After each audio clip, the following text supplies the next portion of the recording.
ఇది వాస్తవంగా పెద్ద సబ్జెక్ట్. ఈ భూ యాజమాన్య హక్కులకు సంబంధించి తరతరాల నుండి ఆ హక్కులు పరిరక్షింపబడే విధంగా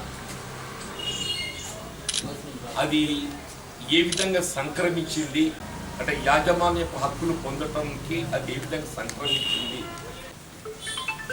అది భవిష్యత్ తరాలకు ఏదైతుందో ఆ యాజమాన్యపు హక్కులు రూపొందింపబడే విధంగా ఈ ల్యాండ్ రెవెన్యూ లాస్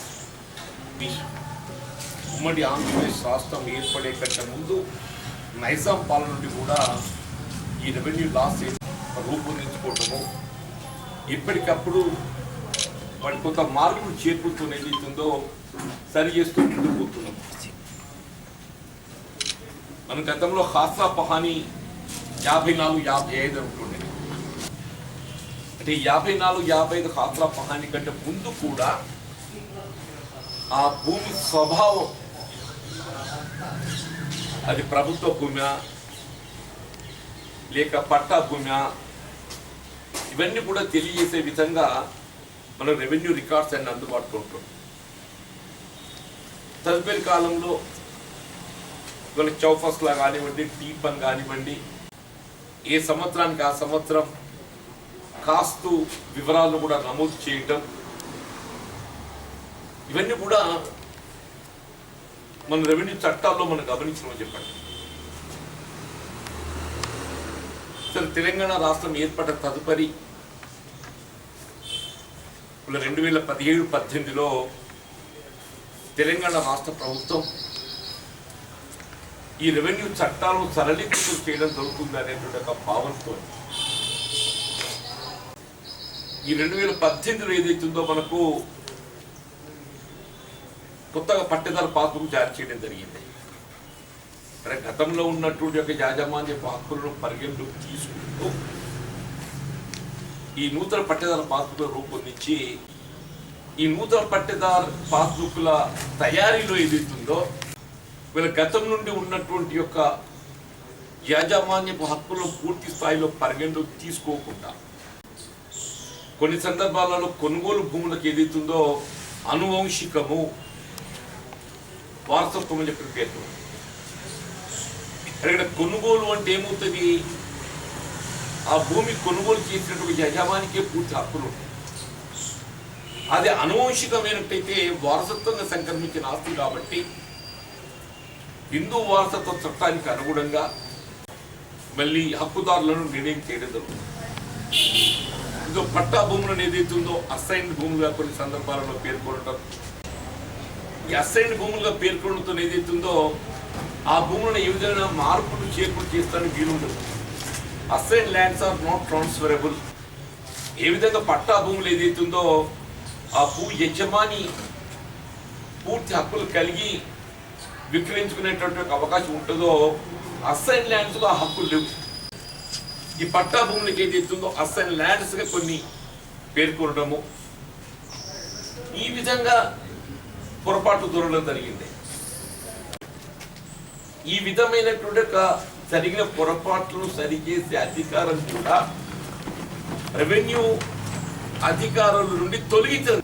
ఎప్పుడైతే 2020లో మనకు ధరణి పోర్టల్ రిజిస్ట్రేషన్ మనకు అమల్లోకి వచ్చింది. ఈ 2020 పూర్వం ఏదైతుందో ఈ పొరపాట్లు సరిచేసేటువంటి అధికారము సంబంధిత రెవెన్యూ అధికారులకు ఉండే హక్కు. సపోజ్ ఒక ఎంఆర్ఓ స్థాయిలో పొరపాటు జరిగితే దాన్ని ఆర్డీఓకి అప్పీల్ చేసుకుంటాం. ఆర్డీఓ స్థాయిలో మన న్యాయం జరగకున్నట్టయితే వాళ్ళ జాయింట్ కలెక్టర్ స్థాయిలో దాన్ని పునఃపరిశీలించే విధంగా అవకాశం. ఎప్పుడైతే ధరణి పోర్టల్ అమలుకి వచ్చిందో ఫర్ బెటర్ మీరు ఏ గ్రామమున పొందమని చెప్పి ఏ గ్రామమున పొండి చెప్పంటున్నా రాష్ట్ర స్థాయిలో లక్షలాది సమస్యలు ఏదైతుందో మీరు పేరుకపోతే పరిష్కారం లభించక ఏ గ్రామమైనా వందల సంఖ్యలో అని చెప్పి అంటారు. వందల సంఖ్యలో అది ఏ ల్యాండ్ ఎక్స్టెంట్ అయినా కానీ అది సర్వేతో కొలతలతో భవిష్యత్తులో ఏ విధమైనటువంటి వివాదం ఉత్పన్నమయ్యేటువంటి అవకాశం లేకుండా అక్షాంశ రేఖాంశాలతో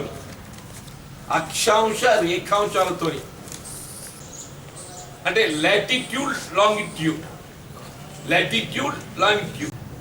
కొన్ని రాష్ట్రాలలో ఇది అమలైంది, కొన్ని రాష్ట్రాల్లో అమలైంది. మన రాష్ట్రంలో ఆ విధంగా అమలు చేసి భవిష్యత్తులో ఏ విధంగా సమస్యలు ఉత్పన్నం కాకుండా మేము చేస్తాం. కనీసం 4 సర్వేయర్లను అపాయింట్ చేయలేదు, ఇంతవరకు 4 సర్వేయర్లను అపాయింట్ చేయలేదు.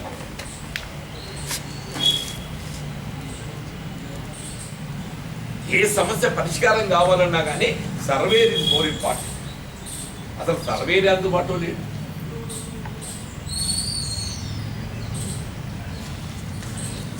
మీ హద్దుల నిర్ణయం లేదు. ఇప్పుడు 2 సంవత్సరాల తర్వాత ముఖ్యమంత్రి గారు ఏదైతుందో గ్రౌండ్ రియాలిటీస్ అంటే ఈ 4 సంవత్సరాల వైఫల్యాలు కప్పిపుచ్చుకునే విధంగా ఈ 4 సంవత్సరాల వైఫల్యాలు ఏదైతే ఈ కొత్త పట్టేదారు పాస్బుక్ జారీ చేయబడ్డ తదుపరి ఆ పట్టేదారు పాస్బుక్ల పొరపాట్లను సరిచేయటంలో ఉన్నటువంటి యొక్క వైఫల్యాలను కప్పిపుచ్చుకోవడానికి కొరకు రెవెన్యూ సదస్సులను తెర మీద పట్టుకొస్తున్నాయి. సంతోషం, మీ వెల్కమ్. మీ రెవెన్యూ సదస్సు నిర్వహిస్తామని చెప్పంటే సమస్యల పరిష్కారం కొరకు మాకు భిన్నాభిప్రాయం లేదు. కానీ ఇప్పటికైనా 4 సంవత్సరాల తదుపరి అయినా కానీ మీ ధరణి పోర్టల్ ఏ విధంగా ఉపయోగపడుతుంది, అది ఏ విధంగా సమస్యలకు మూలమైంది మీరు గ్రహించినందుకు సంతోషం, మిమ్మల్ని అభినందిస్తూ అని చెప్పండి. సంఘటన ఏమైనా అధికారాలు ఉంటే సంతోషం, మరి అధికారాలు కట్టబెట్టబోతున్నారా? రెవెన్యూ చట్టంలో ఏదైనా మార్పులు చేర్పులు చేసి మీరు ఎమ్మెల్యేలకు ఏమైనా అధికారాలు కట్టబెట్టబోతున్నారు. వీళ్ళు ప్రభుత్వ పరంగా జరిగినటువంటి ఒక పొరపాట్లను సరిచేయటానికి మీరు పర్సనల్ హియరింగ్ ఇవ్వండి. మీరు మీ సేవ అనేది ఏదైతే తెర మీద పట్టుకొచ్చిందో ఈ మీ సేవ అనేది ఏదైతుందో ఇది రైతుల మీద ఆర్థికంగా భారం వేయడానికి ఉపయోగపడుతుంది తప్ప మీరు ఏ పారదర్శకతకి ఇది దృష్టిలో పెట్టుకుని తెచ్చినామంటూ ఆ పారదర్శకత ఎక్కడో మాకు అది కనబడతలేదా? వీళ్ళ గతంలో ఉచితంగా మ్యూటేషన్ అవుతుండే, గతంలో ఉచితంగా మ్యూటేషన్ అవుతుండే. ఇలా ప్రతి ఎకరా పట్టా మార్పిడికి mutation, only mutation, not the registered document or registration fees, stamp duty కాకుండా ఓన్లీ పట్టా మార్పిడికి ఎకరా 2500. రెవెన్యూ అధికార నిర్లక్ష్యం, నిర్లప్తత కారణం చెప్పండి. దానికి ఇవాళ ఏదైతుందో సాధారణ రైతు బలైపోతుందని చెప్పండి. మీరు ఏ రెవెన్యూ సదస్సు నిర్వహిస్తుందో ఇప్పుడు జిల్లా కలెక్టర్ గారికి ఏదైతుందో వాళ్ళకు అధికారాలు ఇవ్వండి. let powers be delegated to the revenue divisional officer. Personal disputes లేనటువంటి యొక్క అంశాలన్నీ కూడా 90% కేవలం రెవెన్యూ అధికారులు ఒక నెల రోజుల్లో పరిష్కారం చేస్తుంటున్నారు by giving personal hearing to the farmer. నువ్వు మళ్ళా రైతుకు పర్సనల్ హియరింగ్ ఇవ్వకుండా నువ్వు మీ సేవలు పెట్టుకుంటేనే నీకు అవుతుంది అని చెప్పానంటే ఇక మీ సేవకు జవాబు రా. ఇప్పుడు ప్రజావాణి దరఖాస్తు పెట్టుకుంటున్నామే, ఉదాహరణ ఎగ్జాంపుల్ చెప్తున్నా. ప్రతి వారానికి ఒకసారి ఏదైతుందో జిల్లా కలెక్టర్ ఆధ్వర్యంలో ప్రతి జిల్లా కేంద్రంలో ప్రజావాణి నిర్వహిస్తుంది.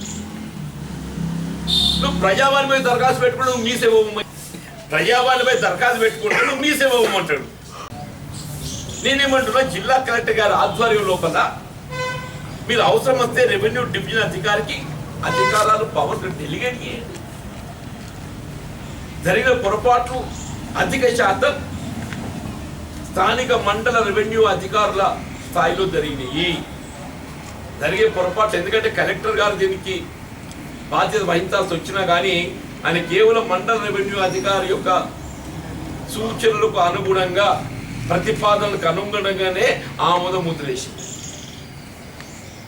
ధరణి ముద్ర అనేది కలెక్టర్ గారు ఇచ్చినా కానీ ఆ ధరణి ముద్ర స్థానిక మండల రెవెన్యూ అధికారుల ప్రతిపాదనలకు అనుగుణంగా సూచనలకు అనుగుణంగా జిల్లా కలెక్టర్ గారు ఏదైతుందో ఆమోద ముద్ర వేసిండు. కాబట్టి ఏదైతుందో మీరు కలెక్టర్ గారు అంటే అడిషనల్ కలెక్టర్ రెవెన్యూ మీరు ఆర్డీఓ గారి పవర్స్ డెలిగేట్ చేస్తే చేయండి. ఈ 90% ఏదైతుందో గవర్నమెంట్ పొరపాట్లతో జరిగినాయి.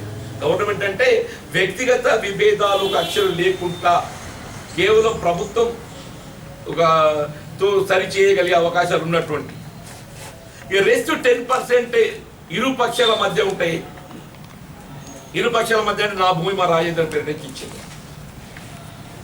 మా రాజేంద్ర భూమి రాధాకృష్ణ పేరుకి ఇచ్చింది పొరపాటు. అంటే ఇది ఇద్దరికి నోటీసులు ఇచ్చి ఇద్దరి వాదనలు ప్రతివాదనలు విని నిర్ణయం చేయాలి. ఇద్దరి వాదనలు ప్రతివాదనలు విని నిర్ణయం చేయాలి. ఆ మొదటి 90% కేవలం ఒకరి వాదన, అక్కడ ఇంకో లేడు, అది ఇంకోటి ఎవడు ప్రభుత్వం. ఆడేదైతుందో ఇంకా ఇంకో పార్టీ ఎవరు ప్రభుత్వం. ఈడ ప్రభుత్వం కాదు, ఇరు పక్షాలు ఉన్నాయి, వాదన ప్రతివాదన. ఇద్దరికి నోటీసులు ఇవ్వాలి, ఇద్దరు వాదనలు ప్రతివాదనలు విన్న తర్వాత నిర్ణయం తీసుకోవాలి. కాబట్టి మీరు రెవెన్యూ కోర్ట్స్ ఎస్టాబ్లిష్ చేయాలి. ఉన్నట్టయితే ఇక అప్రోచ్ ది కోర్టు. ఇప్పుడు ఇంతవరకు ఏముండేని ఎంఆర్ఓ మీద ఆర్డీఓ గారి మీద జాయింట్ కలెక్టర్ మీద ఏదైతుందో కమిషనర్ ల్యాండ్ రెవెన్యూ లేక కోర్టు అల్టిమేట్ ఫైనల్ కోర్టు పోయే ముందు, ఎందుకంటే కోర్టు పోతే ఏదైతుందో అది సంవత్సరాల తరబడి అంశం సాగదీసే అవకాశం ఉంటుంది కోర్టు పోతే. కాబట్టి మీరు రెవెన్యూ కోర్ట్స్ ఎస్టాబ్లిష్ చేయండి. అన్లెస్ మళ్ళా రెవెన్యూ సదస్సులు నిర్వహింపజేసి మళ్ళీ రైతులకు ఒక అవకాశం ఇస్తేనే కానీ సమస్యలు కొలికచ్చేటట్టు లేవు. ఈయనేమన్నాడు, విఆర్ఓలు తొలగించేసిన మొత్తం ఇతరులు అందరూ సత్యవంతులు అన్నాడు. పాపం విఆర్ఓలు ఏం ఇప్పటికైనా భేషజాలకు పోకండి. ఇప్పుడు ఏమైపోయిందనంటే మీరు కొన్ని ఆప్షన్స్ ఇచ్చింది రెవెన్యూ కరెక్షన్ ఎర్రర్స్. ఈ పరిధిలో వచ్చేటువంటి ఈ రెవెన్యూ ఆప్షన్స్ పరిధిలో వచ్చే అంశాలు కూడా పరిష్కరింపబడతలేవు. మీరు ఎందుకు చెప్తారో పర్సనల్ హియరింగ్ ఇవ్వాలని చెప్పానంటే మీరు ఏ ఆప్షన్స్ ఇచ్చిందో ఇప్పుడు ఏదైతే 90% ఆఫ్ ఎర్రర్స్ ప్రభుత్వ పరంగా ఎక్స్టెంట్ వేరియేషనే కానీ లేక ప్రోబిటరీ లిస్టులో నమోదు చేయబడటమే కానీ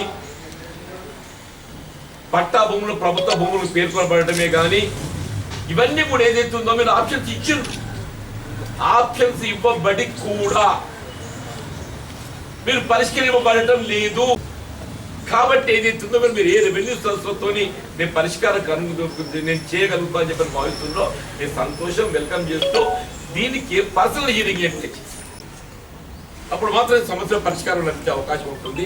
ఇప్పటికైనా మీరు వాస్తవాలు గ్రహించి మీ వైఫల్యాలను అంగీకరిస్తున్నందుకు సంతోషం. ఇప్పటికీ కొన్ని సందర్భాలలో ఏదైతుందో ఈ పొరపాటు జరగడం మానవ సహజం.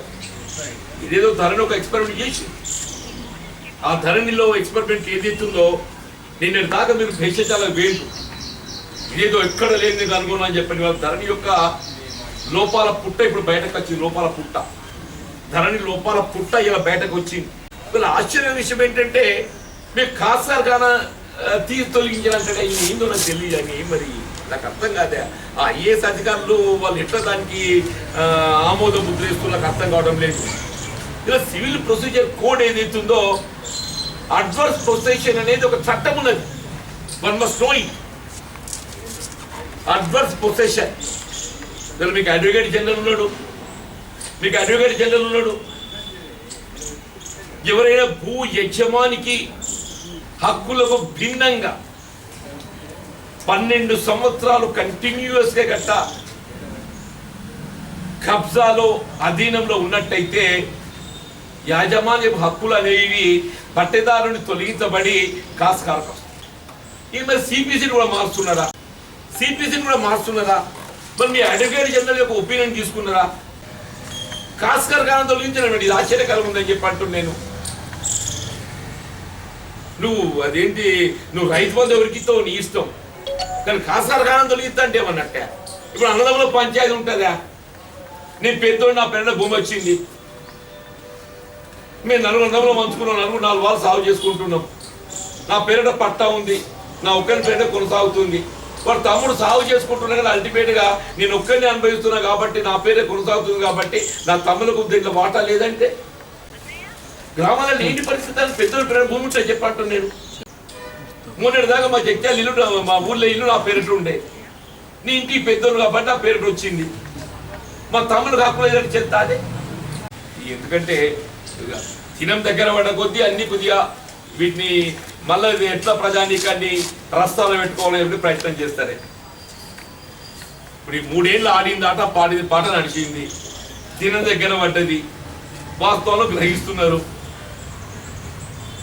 ఏదో చేయాలని చెప్పినటువంటి ఒక దాంట్లో కనీసం ఏదైనా మంచి చేయండి అని చెప్పండి.